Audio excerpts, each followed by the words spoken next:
on, people behind the puppets. I'm here with Shaun Lati. Shaun trained here at Little Angel. Let's find out all about him. Hello, Shaun. I'm Angel. Hello, Angel. Hello. Now, Shaun, tell us, how did you start out as a puppet maker? Well, originally it was just a bit of a hobby that I used to do.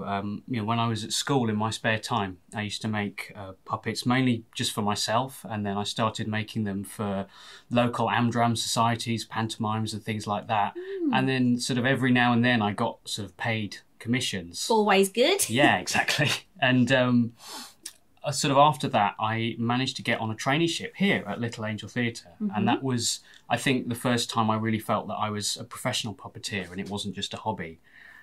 So while I was training here, I got to work with so many different puppeteers as a maker, as a performer. I also got involved in the sort of creative learning programme, so working on Saturday Puppet Club and youth theatre and things like that. And I got to perform in a couple of shows. Oh, wow. Can you tell us a little bit about that? Yeah, so as a performer, I was involved in actually 3 productions. I was involved in Santa's Little Workshop, Junk, and Little Angel by the Sea. But as a puppet maker, I was mainly involved in Junk. And Junk, if many of you don't know, was a show that was all about recycling. So all the puppets in the show were made from recycled materials and found objects. So there were 2 main puppets that I made in the show. The main one was a character called Bertie, who was sort of the lead character in the production. And he was actually made of a bottle, so his body was a bottle. And then we had fabricated arms and legs.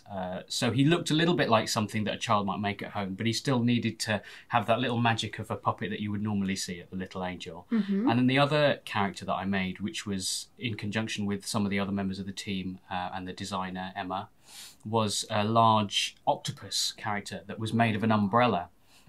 An umbrella? Yeah, it was really weird, and it came right at the end of the show. It was massive. It was this big domed umbrella, and the puppeteer operated it using the stick underneath. And the head was actually made of tarpaulin. We scrunched up a big piece of tarpaulin and shaped it into the shape of an octopus's head. And the tentacles were, again, they were rows of little bottles that had been tied together, and it had a really big impact at the end of the show. It was a very different way to how I usually work, because usually I make something from scratch, whereas this was adapting things that already exist. So it was a really interesting experience. Oh, I see. So finding things you kind of had lying around and things like that. Yeah, absolutely. Wow. So Shaun, what is it you most enjoy about puppet making? I think there are 2 parts about the process that I really enjoy. I think the first thing that I really like is when you have a design or you have a brief from a client or from another designer who has an idea, and then you have to kind of figure out exactly how that puppet is going to work. How are you going to bring it to life? Are you going to use rods? Are you going to use strings? Are you going to have hands directly inside? And you have to kind of take into account lots of different things, like how many performers you've got, what kind of performers, are they puppeteers, are they actors, or are they a bit of both? So you have to take into account so many different things before you decide exactly how the puppet is going to get put together. Sometimes clients will be very specific, they want a moving mouth puppet with a rod, but a lot of the times they just have an idea and they just have a character, and it's your job to kind of work out how that character is going to be brought to life. And the final stage that I really enjoy, which is actually at the opposite end of the process, is when you're sitting in an audience, and particularly when the audience is children, and you can see an audience really engaging in something that you've made. I think when they really accept the character that you've made and they're really invested in them, that's something really magical, because you've made that. Of course, the performer brings their own life to it as well. And seeing that really work on stage is brilliant. And actually watching the audience as much as watching on stage is really satisfying. Oh, speaking of children enjoying things you've made, is it true that you've made costumes like Peppa Pig and Shaun the Sheep? Yeah, that's right. So after I left the Little Angel, I did quite a lot of freelance work. And later I worked for a company called Rainbow Productions. And Rainbow make mascot and character costumes for many different children's television shows, a lot of the time for theme parks. So if you ever go to Chessington or Thorpe Park, you might see a costumed version of your favourite character walking around. And Rainbow, they make all of those. So they make all the Peppa Pigs for Peppa Pig World.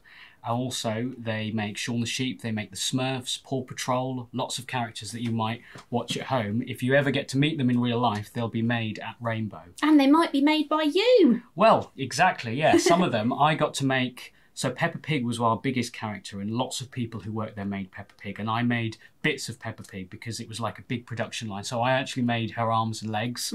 Other people made her body. Other people made her head.